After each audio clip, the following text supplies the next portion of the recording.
My name is Ethan Mitchell, 34, and I never thought I'd be standing at my brother Derek's engagement party dripping wet in a $1,000 suit. The fountain water soaked through my clothes as my father's words echoed across the silent ballroom. "You're not my son anymore!" Just moments before, he'd shoved me backward into the decorative fountain while the elite of Boston's society watched. I smiled through the water and said, "Remember this moment." Nobody knew what was coming. Before I continue this story, let me know where you're watching from. Drop a like and subscribe to follow my journey of how I turned humiliation into the sweetest revenge my family never saw coming. Growing up in the prestigious Mitchell family of Boston meant appearances were everything. Our sprawling Beacon Hill home, featured in architectural magazines, was as cold inside as the marble floors that echoed with my father's footsteps when he'd return home to critique our daily achievements. Maxwell Mitchell built his financial services empire through ruthless determination and what I'd later discover were questionable ethics. My mother Eleanor, a former debutante from an old money family, dedicated her life to maintaining our social status through charity boards and garden parties where she'd parade her children like show ponies. Then there was my brother Derek, 2 years older and, in my parents' eyes, perfect. Captain of the lacrosse team, straight-A student at Phillips Exeter Academy, and blessed with the classic Mitchell good looks that made him the golden child. Derek wasn't malicious by nature, but he absorbed our parents' values like a sponge, learning early that performance and perception were the currencies that earned our father's rare approval. I was different. Quieter, more analytical, preferring computer code to contact sports. While Derek commanded rooms, I observed them. My academic achievements in mathematics and computer science were dismissed as playing with computers, while Derek's business school aspirations were celebrated as continuing the family legacy. "Ethan just doesn't have the Mitchell drive," my father would say, not bothering to lower his voice even when I was in the room. "Too soft. Too sensitive." The first major rift happened when I was 16. During a summer internship at my father's company, I discovered financial discrepancies in client accounts. Believing my father would want to correct the errors, I brought the evidence to him privately. His response shocked me. "This is how business works, son. The clients don't understand these complex structures, and what they don't know won't hurt them." When I suggested this might be illegal, his face turned the dangerous shade of red I'd come to fear. "You think you understand the real world? This naive idealism is exactly why you'll never succeed in business." 2 weeks later, I anonymously sent documentation to the company compliance officer. The resulting internal investigation was quietly handled, the accounting errors corrected, and several mid-level managers took the fall. But my father knew. He never explicitly accused me.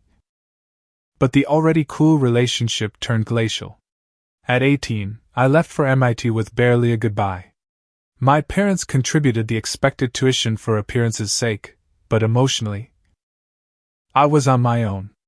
I worked part-time jobs to cover living expenses and threw myself into computer science and business courses. During college breaks, family dinners were exercises in endurance. "Still playing with your little websites?" my father would ask while praising Derek's summer internship at Goldman Sachs. After graduation, while Derek went to work for our father, I declined the obligatory job offer and instead lived on ramen noodles in a tiny Cambridge apartment, coding 18 hours a day on my startup idea, a cybersecurity platform for financial transactions. "Ethan's going through his rebellion phase," my mother would tell her friends loud enough for me to hear at holiday gatherings. "He'll come around when he gets tired of being poor." For 3 years, I built my company from nothing. Every small success was met with dismissal from my family. When I secured my first round of venture funding, $5 million, my father scoffed. "Drop in the bucket. Call me when you're playing with real money."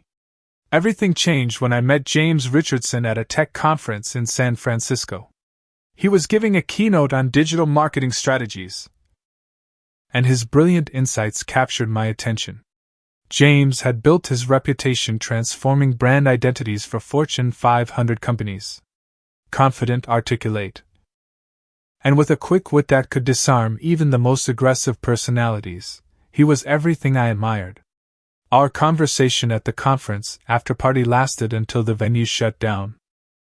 We continued our discussion over breakfast, and by the time my flight left for Boston, we'd made plans to meet again. For the first time, I'd found someone who saw me, truly saw me, and valued what he saw. Our long-distance relationship evolved over video calls and cross-country visits.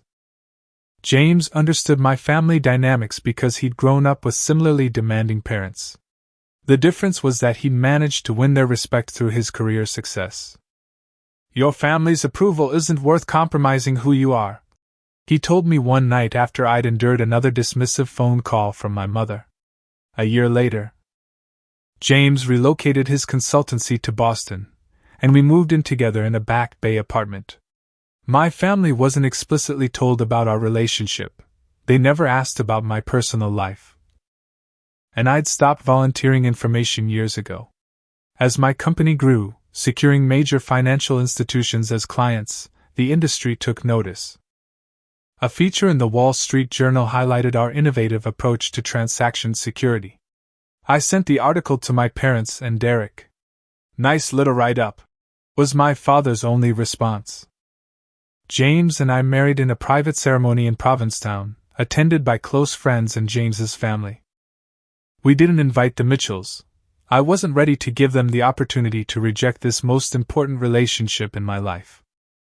When Derek's engagement announcement to Abigail Hartford, daughter of Thomas Hartford, who owned a competing financial services firm, appeared in the Boston Globe, I received a formal invitation to the engagement party. James encouraged me to attend. "You don't need their approval anymore, but maybe you need closure," he said. "Besides, I've got meetings in New York that day. I'll fly in later that night and pick you up. If it gets unbearable, just last until I arrive." I didn't tell my family James would be coming. Some surprises are worth keeping, especially when you've spent your life being told you'll never amount to anything. The Hartford Country Club was illuminated like a fairy tale castle as I drove up the winding entrance in my Tesla. Luxury cars lined the circular driveway, Bentleys, Maseratis, and vintage Jaguars that probably spent most of their time in climate-controlled garages. A valet took my keys with a respectful nod, unaware that I wasn't considered worthy of respect by the hosts inside. I straightened my Tom Ford suit jacket and headed for the entrance, where a string quartet played Mozart beneath a floral archway that must have cost more than most people's monthly rent. "Name, sir?" asked the hostess at the check-in table. "Ethan Mitchell." Her finger paused on the guest list, and I saw the note next to my name. "Ah, Mr. Mitchell. You're seated at table 14. Not the family table." Not surprising. The ballroom was stunning: crystal chandeliers, centerpieces of white orchids and roses, ice sculptures reflecting the soft lighting. I recognized many faces from Boston society: judges, politicians, old money families whose names adorned university buildings and hospital wings. My mother spotted me first. Eleanor Mitchell approached with the practiced smile she reserved for potentially uncomfortable social situations. "Ethan, you came." She kissed near my cheek, careful not to make actual contact. Her Chanel perfume brought back childhood memories of watching her prepare for events I was too young to attend. "Hello, Mother. Beautiful party." "Yes, well, the Hartfords spared no expense. Thomas is very proud of his only daughter." She gave my suit a quick assessment. "You look healthy." In Eleanor's speak, this meant I'd gained weight. Though James insisted my former too-thin frame had simply filled out appropriately with regular meals and gym visits. "Where's your father?" I asked. "Entertaining the governor. You know how these things are." She glanced toward the bar. "Do try to be pleasant tonight, Ethan. This is an important merger, engagement, for the family." Before I could respond, she'd already drifted toward another group of guests, social butterfly wings carrying her to more important conversations. I made my way to the bar, ordered a scotch, and surveyed the room. Derek stood with his arm around his fiancée Abigail, tall, blonde, and wearing a dress that probably cost more than a used car. They were surrounded by admirers, her massive diamond engagement ring catching the light with every animated gesture she made. "Still drinking the cheap stuff, I see," came a voice from behind me. My cousin William, my father's brother's son, smirked as he ordered a top-shelf bourbon. "Good to see you too, Will. How's the law practice? Merged with Harrington and Block last quarter. 50 attorneys under me now." He took a slow sip, eyes challenging me over the rim of his glass. "Dad says your little computer thing is still afloat. Surprising. We're doing fine. Cybersecurity is a growing field." "Right. The family thought you'd have sold out by now and come begging for a real job." He chuckled. "Derek's got a corner office at Mitchell Financial now. View of the harbor. Father's grooming him to take over."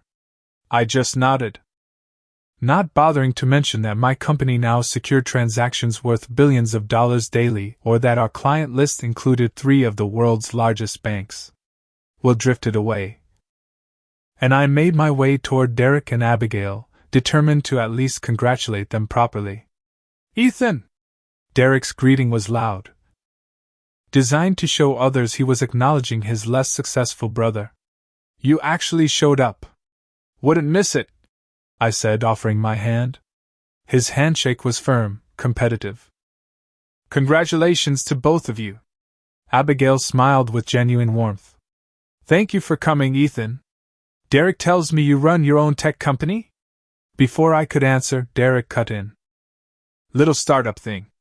Nothing like Hartford Financial, of course. Abby's father is closing the Westinghouse acquisition next month." "That's impressive," I said, keeping my tone neutral. "That's real business," Derek emphasized.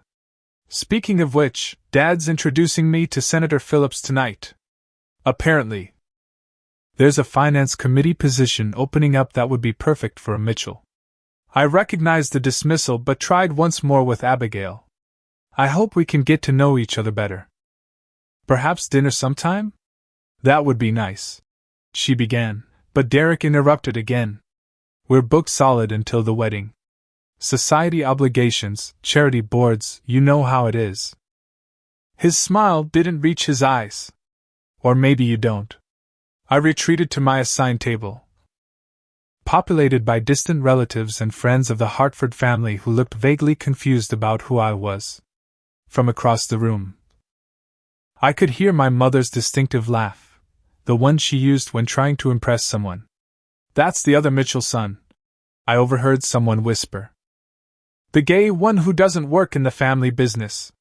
"Such a shame," another voice responded. "Handsome enough, but Maxwell says he lacks the killer instinct." I sipped my scotch and checked my watch. James wouldn't arrive for at least 2 more hours. Dinner was served, 5 elaborate courses paired with wines I recognized from James's collection. Small talk at my table revolved around vacation homes and boarding school applications. I answered polite questions about what I did, receiving blank stares when I explained blockchain security protocols. As the dessert plates were cleared, my father approached my table. Maxwell Mitchell at 62 remained an imposing figure, 6'2" with silver hair, and the confident posture of someone who had never doubted his place in the world. "Ethan. A word." I followed him to a quieter corner of the ballroom. "Your mother says you're being civil," he said, straightening his French cuffs. "I appreciate that. Did you expect something else?" His eyes narrowed slightly. "One never knows with you. I'm sure you understand this night is important for the family. The Hartfords are old money, respected. This union will strengthen both families' positions considerably. Is that all marriage is to you? A business merger?" He sighed with exaggerated patience. "Don't start with your idealistic nonsense.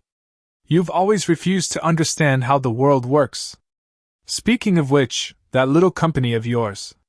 Secure financial systems, I supplied. Yes. That. Derek mentioned you've secured some contracts.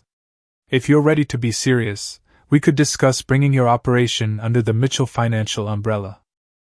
Give you some legitimacy in the industry. The condescension was so familiar it almost felt comfortable. Before I could respond, a commotion near the head table caught our attention. My cousin Rachel, already visibly intoxicated, had bumped into a server, sending a tray of champagne flutes crashing to the floor. As staff rushed to clean up the mess, Rachel lurched toward me. Ethan! The prodigal returns! She threw an arm around my shoulder, champagne sloshing from her glass onto my jacket. Oops! Sorry about that. Hey, Uncle Max! Did you know your son is actually kind of a big deal? My boyfriend works in tech, says Ethan's company is what keeps the big banks from getting hacked. Who'd have thought little Ethan would be good for something? My father's expression tightened. Rachel, perhaps you should slow down on the champagne. She ignored him, turning back to me. So where's this husband we've heard rumors about? Too embarrassed to bring him to the Mitchell family circus? I felt all nearby conversations pause. He's on business in New York, I said evenly. He'll be joining me later. Rachel's eyes widened with drunken delight. So it's true. Max, did you hear that? Ethan's confirmed the husband rumors. My father's face flushed dangerously. That's enough, Rachel. Go get some coffee. As she stumbled away, my father turned to me, voice low and threatening. Is this your idea of being civil? Coming to your brother's engagement party and making announcements about your lifestyle. I answered a question honestly. Would you prefer I lied? I would prefer you considered the family's reputation before yourself, just once. He straightened his tie. The speeches are about to begin. Try not to draw any more attention. He walked away, back rigid with anger, as I returned to my seat at table 14. The speeches began with Thomas Hartford welcoming everyone and expressing his joy at the union of the Hartford and Mitchell families. He spoke of legacy, tradition, and the bright future ahead for Derek and Abigail. My mother was next, elegant in her designer gown, speaking about how Derek had always made the family proud.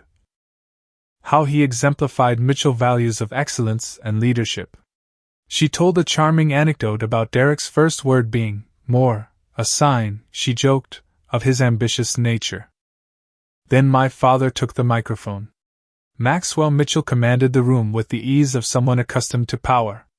He spoke of Derek's achievements, Phillips Exeter, Harvard Business School, his rapid rise at Mitchell Financial.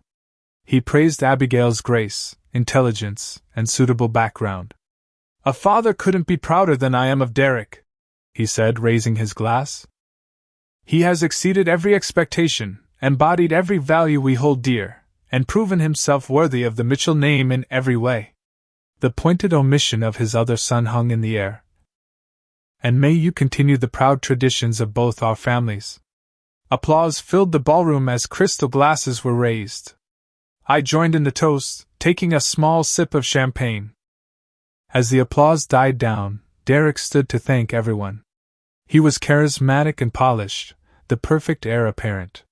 He thanked the Hartfords for welcoming him into their family, his parents for their guidance, his friends for their support. Family is everything, Derek said, smiling broadly. The values instilled in us shape who we become. Something in me shifted. Perhaps it was the accumulation of years of dismissal, or perhaps it was knowing James would soon arrive, but I found myself standing as Derek finished his speech. I'd like to say something, I said, loud enough to be heard. The room fell silent. My father's expression darkened, my mother's smile froze in place, and Derek looked momentarily confused. I raised my glass. To my brother Derek and his beautiful fiancée Abigail. May your marriage be built on mutual respect, honest communication, and genuine love. These are the foundations of a truly successful partnership, as I've been fortunate enough to discover. A murmur rippled through the crowd. I continued, my voice steady. While our family paths have been different, Derek, I sincerely wish you happiness in this new chapter of your life. It was a simple toast, sincere and without malice. But as I finished speaking, my father stood abruptly, his chair scraping loudly against the floor. Always have to make it about yourself, don't you, Ethan? He said, voice carrying across the now silent room.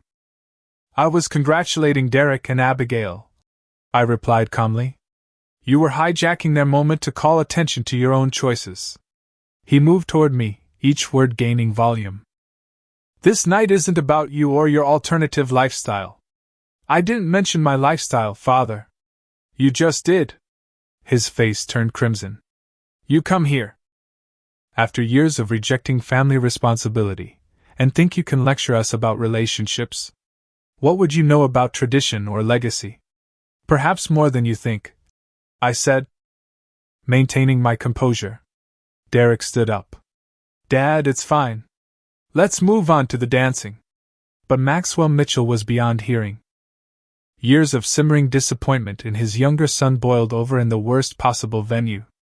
You've been a disappointment from the beginning, he spat, closing the distance between us.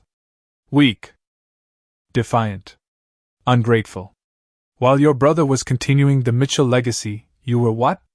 Playing with computers? Running away from responsibility? Flaunting your abnormal relationship? Gasps echoed through the ballroom. Abigail looked mortified, her father uncomfortable. My mother had her hand over her mouth, but made no move to intervene. You're not my son anymore. My father roared, grabbing my shoulder and shoving me backward. I stumbled, arms windmilling, and fell directly into the decorative fountain behind me. Cold water soaked through my expensive suit as I sat there, stunned by the physical escalation. For a moment, absolute silence filled the room. Then someone, I think it was Cousin William, began to laugh. Others joined in nervously, then with more confidence as my father stood triumphantly over me. He's lucky we even let him in, my father said to the crowd, straightening his cuffs.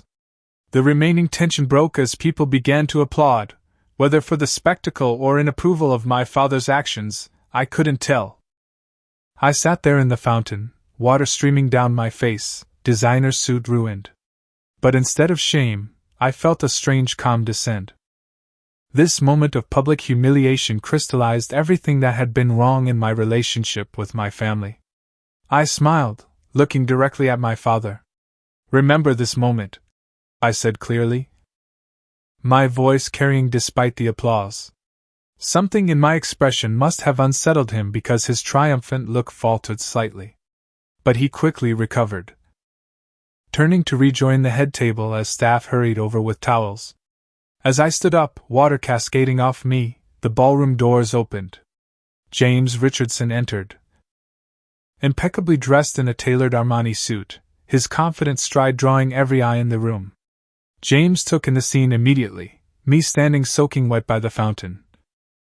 The crowd's mixed expressions of amusement and discomfort, my father's rigid posture at the head table. Without hesitation, he walked directly to me, removing his jacket and placing it around my shoulders. Sorry I'm late, he said, loud enough for nearby tables to hear. Looks like I missed quite the entrance. Despite everything, I smiled. James had that effect. His presence alone made difficult situations manageable. You're just in time, I replied, accepting the handkerchief he offered to wipe my face. Murmurs spread through the ballroom as James kept his arm around me, unconcerned about his own shirt getting wet. His poised confidence was impossible to ignore. Who is that? I heard someone whisper. The husband, apparently, came the reply. My mother was the first to approach, social training overriding her shock. Ethan, perhaps you should get dried off, she suggested, eyes darting between me and James. Mother, I'd like you to meet James Richardson, my husband, I said formally. James, Eleanor Mitchell. James extended his hand with a warm smile. Mrs. Mitchell, a pleasure to finally meet you. I've heard so much about you. His impeccable manners and obvious poise momentarily disarmed her. She took his hand automatically. "I wasn't aware Ethan was married," she managed.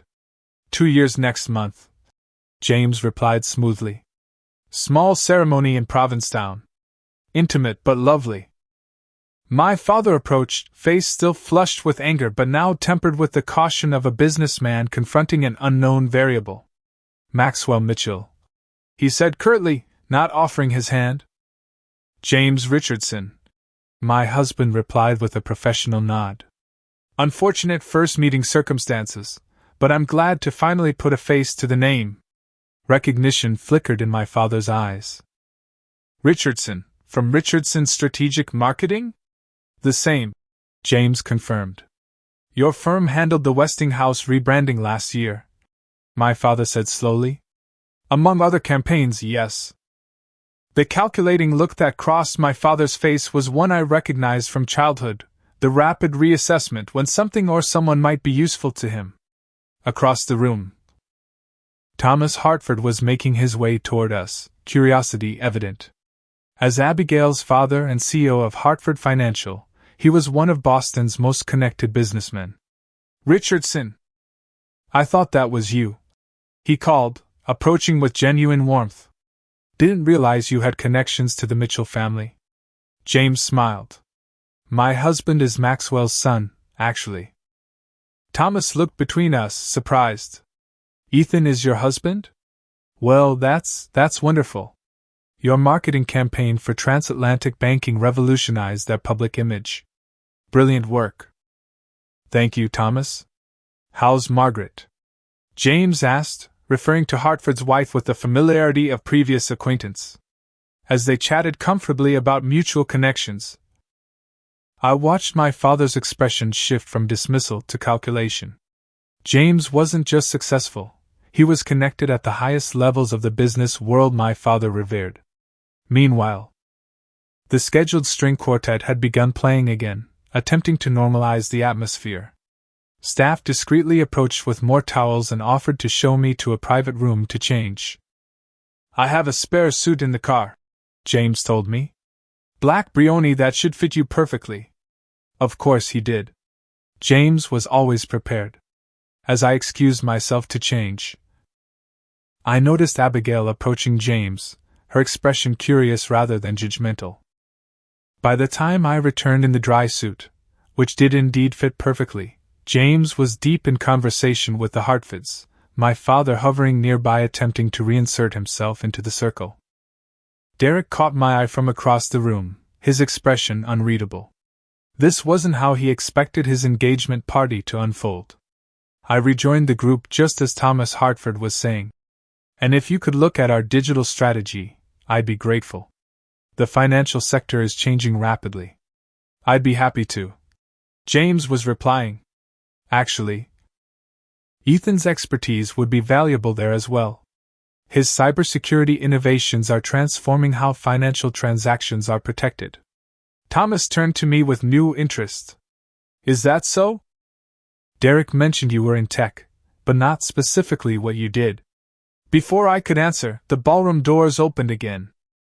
Several people entered, faces familiar to anyone who followed business news. Claire Montgomery, editor-in-chief of Financial Times America. Robert Zhang, tech correspondent for the Wall Street Journal. And Sarah Daniels, the CNBC anchor known for breaking major business stories. "Right on time," James murmured to me with a subtle smile. My father stiffened. "What's going on, Ethan?" "The press release goes public at 9 p.m. I said calmly, checking my watch. "Exactly 3 minutes from now." "What press release?" Derek had joined our circle, protective arm around Abigail. I smiled. "Congratulations again on your engagement, Derek. I'm sorry about the scene earlier. I truly didn't come here tonight to cause disruption." "Then why did you come?" my father demanded. "And why are there reporters arriving at a private family event?" "They're here for the announcement, of course," James replied. "We tried to schedule it for another day, but the SEC filing requirements dictated the timing." "SEC filing? What are you talking about? My father's confusion was turning to alarm. At that moment, Sarah Daniels spotted me and approached. Cameraman in tow. Mr. Mitchell! Can we get a statement about the acquisition? The ballroom had gone quiet again, all attention focused on our group and the arriving media. I believe it's time for that announcement, I said. Ladies and gentlemen, I began, my voice steady as James stood supportively at my side. I apologize for the interruption to this celebration. That truly wasn't my intention tonight. The gathered press had their recorders and cameras ready. My father's expression darkened with each passing second. As some of you may know, I founded Secure Financial Systems 8 years ago. What began as a small cybersecurity startup has grown into an industry leader in financial transaction protection. Today, I'm pleased to announce that SFS has acquired a controlling interest in Mitchell Financial Services, effective immediately. The gasp that went through the room was audible. My father's face strained of color. That's impossible, he sputtered. Mitchell Financial is a private company. I control the majority of shares. That was true until last quarter, I confirmed. However, the leveraged position Mitchell Financial took to fund the Asian expansion created vulnerability. When several major shareholders expressed concern about the company's direction and ethical compliance issues, they were open to our offer. What ethical compliance issues? Thomas Hartford asked sharply, looking between me and my father. Perhaps we should discuss that privately, I suggested. But the SEC filing details certain irregularities in client fund management that our team identified during due diligence. My father lunged forward, grabbing my lapel. You little snake! After everything I've done for you?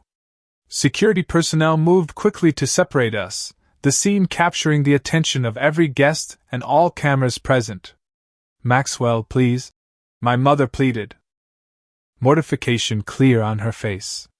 James stepped smoothly between us. I believe everyone would benefit from a moment to process this information. Perhaps we could continue this discussion somewhere more private? Robert Zhang from the Wall Street Journal approached. Mr. Mitchell, Ethan, is it true that the acquisition includes a complete leadership restructuring at Mitchell Financial? Yes, I confirmed. We'll be announcing a new executive team next week, focused on ethical business practices and client-centered service.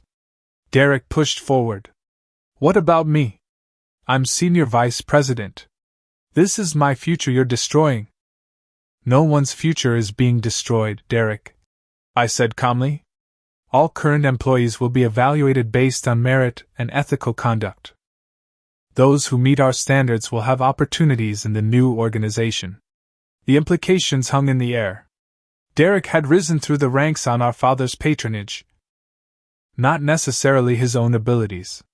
Abigail touched Derek's arm, whispering something in his ear. He shrugged her off, face contorted with anger.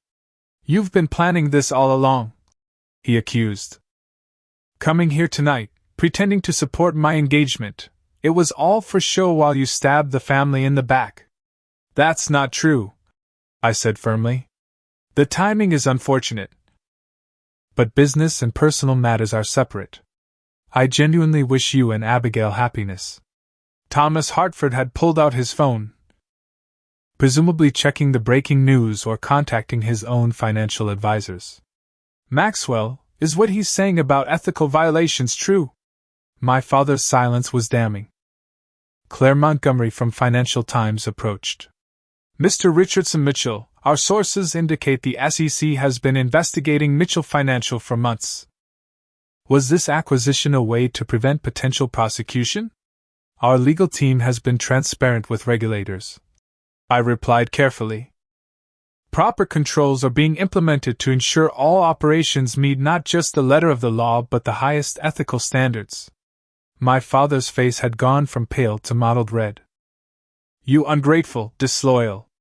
I think that's enough, James interrupted firmly. As my husband said, we'll be making a full announcement about the leadership transition next week. Tonight is still Derek and Abigail's engagement celebration. But the damage was done. Guests were already gathering their belongings, the festive atmosphere completely evaporated. Phones were out as people checked financial news sites where the story was now breaking. My mother approached, her carefully maintained composure cracking. "How could you do this, Ethan? At your brother's engagement party? Have you no decency at all?" "I didn't choose the timing, Mother. The SEC filing requirements did." I softened my tone. "For what it's worth. I am sorry about the disruption tonight." She shook her head, tears threatening her perfect makeup. "Your father built that company from nothing. It was his life's work. And he nearly destroyed it through greed and ethical shortcuts." I replied quietly. The investigation was happening with or without me. At least this way. The Mitchell name can be preserved through restructuring rather than public indictment. Across the room, I could see Abigail in intense conversation with her father, while Derek stood alone by the bar, downing a scotch in one gulp. The elaborate engagement party, planned for months to showcase the joining of two powerful families, had imploded in less than an hour. James touched my elbow gently. "I think we've done what we came to do. Shall we?" As we turned to leave, my father made one last desperate attempt. "The board won't stand for this. I'll fight you every step of the way." I paused, turning back to look at the man who had dismissed and belittled me my entire life. "The board voted unanimously for the acquisition, Father. They've seen the SEC preliminary findings. You can fight if you want, but I suggest reviewing the terms with your lawyer first. You'll find they're actually quite generous, considering the alternatives." As we walked out of the Hartford Country Club, cameras flashing behind us, James squeezed my hand. "You did well in there," he said. "How are you feeling?" I took a deep breath of the cool night air. Like I finally stopped trying to win a game that was rigged from the start. Our car pulled up, and as James opened the door for me, I glanced back at the glittering ballroom where my family was dealing with the consequences of years of arrogance and ethical compromises. "Now comes the hard part," I said. "Rebuilding something worthwhile from the ruins." The days following Derek's engagement party unfolded like a slow-motion corporate earthquake. The financial press covered the Mitchell financial acquisition extensively, with headlines ranging from "Tech David slays financial Goliath" to "Family drama leads to boardroom coup." I deliberately stayed away from the Mitchell financial offices for the first week, allowing the initial shock to settle while our transition team began assessments. James and I worked from our home office, fielding constant calls from investors, clients, and reporters. Maxwell Mitchell stepping down amid ethical concerns. Read the Wall Street Journal headline on Wednesday morning. The article detailed how my father had chosen to retire, rather than face further scrutiny of his business practices. "He's not taking it well," Derek said when he called, his voice tight with restrained anger. It was the first time we'd spoken since the party. "I didn't expect him to," I replied. "Mother sedated. Dr. Pearson prescribed something for her nerves." The accusation was clear in his tone. "I'm sorry to hear that. How are you holding up?" A bitter laugh. "How do you think?" "My position's under review, my future's uncertain, and Abigail's parents are suddenly reconsidering the timing of the wedding. Derek, your job isn't automatically gone. As I said, everyone will be evaluated based on merit." "Merit?" he scoffed. "You mean loyalty to you instead of father?" "No, I mean actual competence and ethical conduct. If you've been doing your job well and haven't participated in the questionable practices, you have nothing to worry about." The silence that followed told me everything I needed to know. "Look," I continued, "I'd like to meet with you. Properly talk this through. What's there to talk about? You've won. Destroyed the family. Gotten your revenge. This wasn't about revenge, Derek. The SEC investigation was happening regardless of my involvement. I stepped in to preserve what could be saved of the company and the Mitchell name." Another silence then. "Father wants to meet with you. to discuss terms. 2 days later, I sat across from Maxwell Mitchell in the conference room of his attorney's office. My father had aged years in a week, his confident posture replaced by a rigid defensiveness, dark circles under his eyes.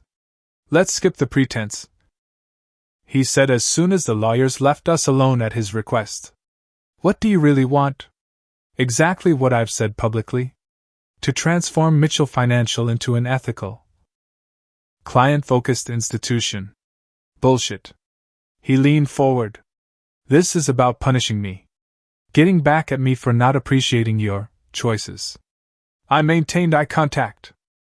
"This is about preventing a complete collapse of a company that employs hundreds of people. The SEC investigation uncovered serious violations, Father.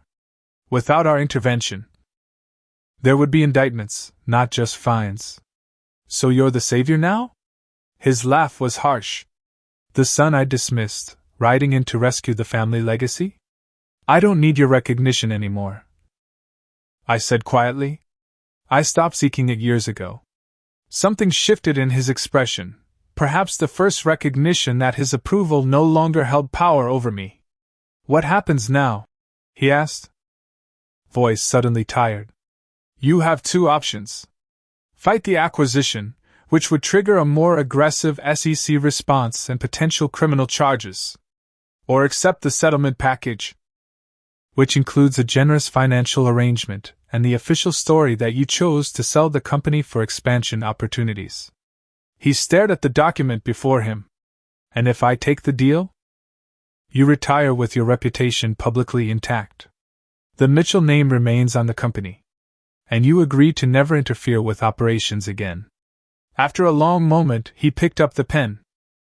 My meeting with my mother was even more difficult in its own way.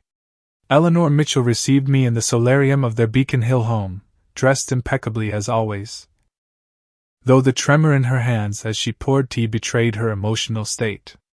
"I always tried to protect this family's position," she said after preliminary pleasantries were exhausted.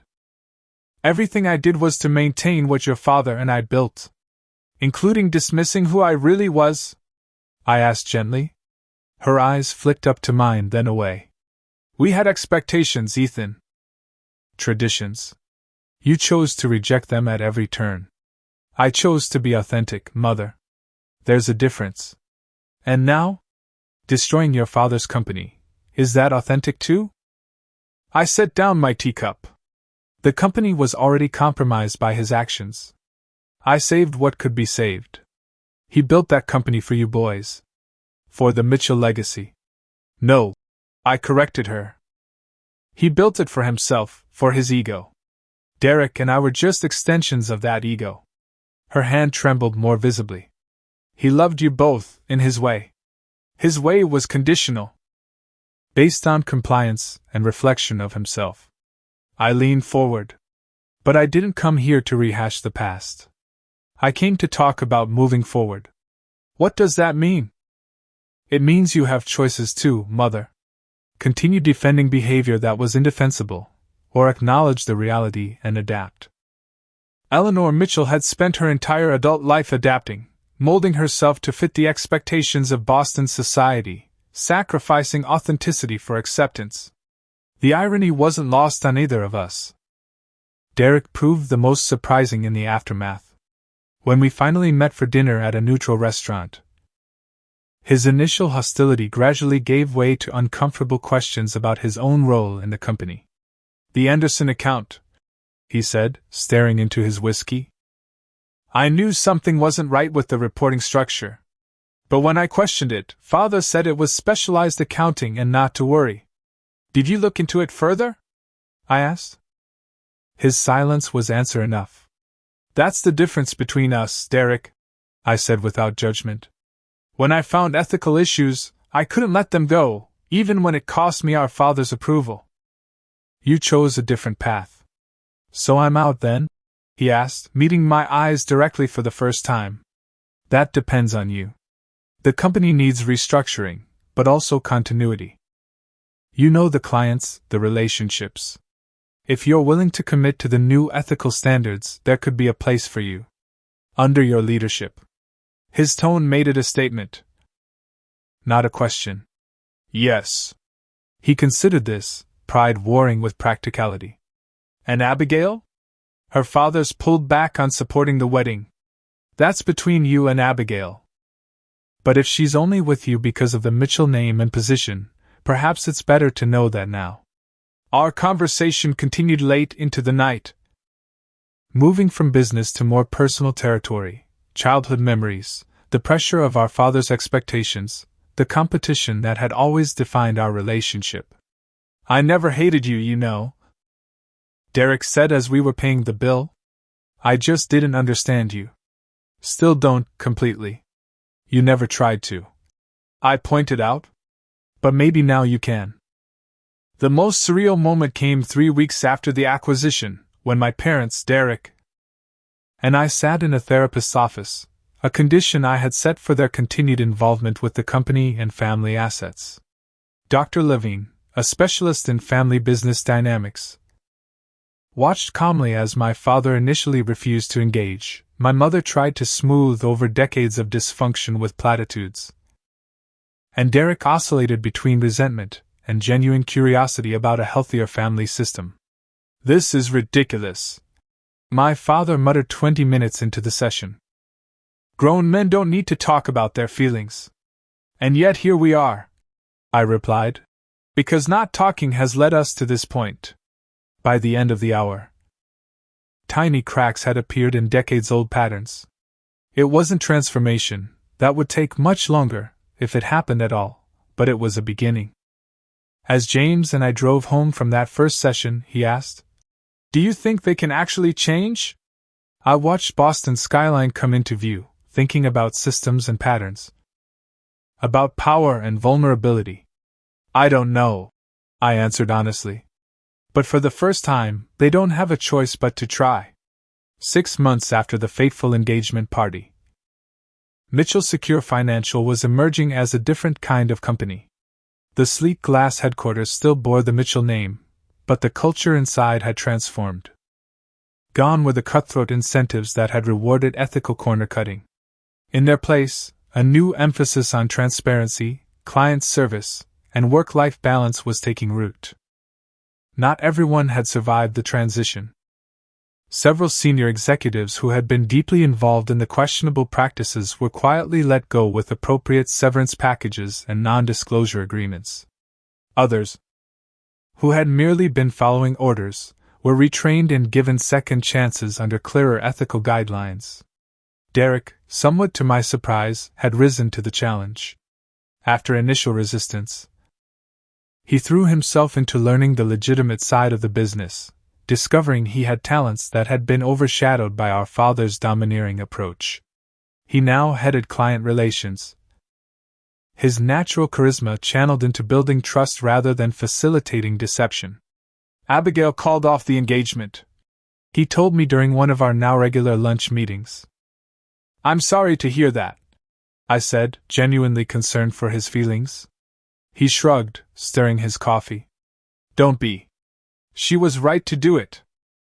I need to figure out who I am without Father's definition of success hanging over me.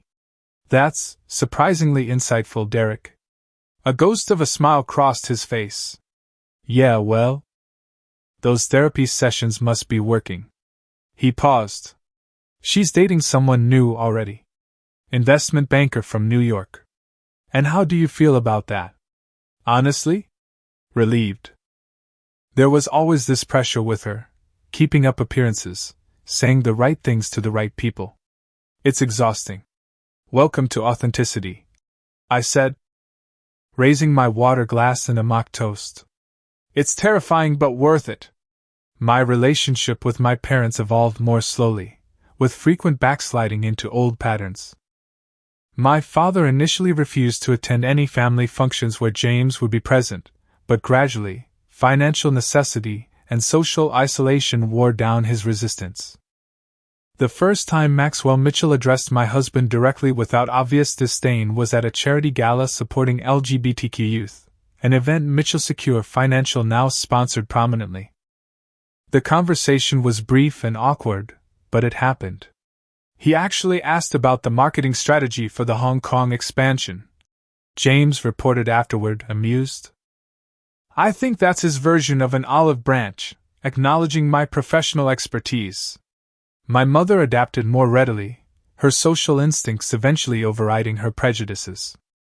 When she invited us to Sunday dinner for the first time, I was prepared for disaster, but found her making genuine, if uncomfortable, efforts. I've been reading some books, she confessed when James stepped out of the room. About parents of gay children. I should have done it years ago. Yes, you should have. I agreed, not making it easier for her, but not punishing her either. I didn't know how to reconcile who you are with what I thought our family should be, she continued. I was wrong, Ethan. Not about everything, but about that. It wasn't a complete transformation, but it was honest, perhaps the first truly honest conversation we'd ever had. The real test came when James and I decided to renew our vows on our 3rd anniversary, hosting a celebration we denied ourselves during our private first ceremony. The guest list included James' supportive family, our wide circle of friends, and tentatively, the Mitchells. Are you sure you want them there? James asked as we reviewed the RSVP list. It's our day. It should be joyful, not stressful. I'm not expecting perfection, I replied. But if they're willing to try, so am I. The ceremony was held at the Boston Public Library. Its historic architecture and literary significance meaningful to both of us. James and I reaffirmed our commitment before a judge who was an old college friend. Surrounded by people who had supported our relationship from the beginning. My parents arrived appropriately early, my mother in a tasteful blue dress. My father uncomfortably formal in his best suit. They sat in the designated family section, rigid but present. Derek came separately, bringing not a date but a friend from his support group for family business survivors. After the ceremony, during the reception, my father approached as James and I greeted guests. It was a nice ceremony, he said stiffly. Very dignified. From Maxwell Mitchell, this was practically effusive praise. Thank you for coming, I replied simply. An uncomfortable silence followed before he cleared his throat. The quarterly projections look promising. The Asian markets are responding well to the new compliance framework. James suppressed a smile beside me. My father could only communicate through business, but he was trying. We can discuss business on Monday, Father. Today is about family. He nodded. Processing this boundary. Right. Of course. Another pause. Your mother and I are adjusting to the new normal. I know. So am I. Later that evening, as James and I shared our first dance, I caught sight of my family watching from the sidelines. They weren't cheering, weren't fully comfortable, but they were there, witnesses to a love they were slowly learning to acknowledge. Penny for your thoughts? James murmured as he guided me smoothly across the floor. I was just thinking about strength, I replied. How we're taught it means never bending, never showing vulnerability. And what does it really mean? I looked into the eyes of the man who had helped me find my own definition of strength. Having the courage to be seen. To stand in your truth even when it costs you something. As the celebration continued around us, I reflected on the journey from that humiliating moment in the fountain to this point of cautious healing. The revenge fantasy of destroying my family had evolved into something more complex and ultimately more satisfying. The creation of something new from the broken pieces of the past. A week after the vow renewal, James and I sat in our home office, reviewing documents for a different kind of life-changing decision. The adoption agency says we should prepare for a long process, James said, organizing the extensive paperwork. But they're optimistic about our application. The thought of becoming parents ourselves brought both excitement and deep reflection. What kind of family would we create? How would we avoid the patterns that had caused so much damage in my own childhood? We'll make mistakes, James said, reading my thoughts as he often did. But there'll be new mistakes, not the old ones recycled. I looked at the photo on my desk, James and me at our vow renewal. Surrounded by a mixture of his supportive family and my cautiously evolving one. Not perfect, not complete, but real. From fountain to family. I mused. Not the journey I expected. James smiled. The best ones never are. Have you ever had to stand up to your family to be true to yourself? Did it cost you something, or ultimately free you? Drop a comment below about your own experience with family expectations versus personal authenticity. Don't forget to like and subscribe for more stories about finding strength in unexpected places. And share this video if you know someone who might need to hear that sometimes the family we create matters more than the one we're born into. Thank you for listening to my story. Remember, the moments that seem to break us are often the ones that truly make us who we are.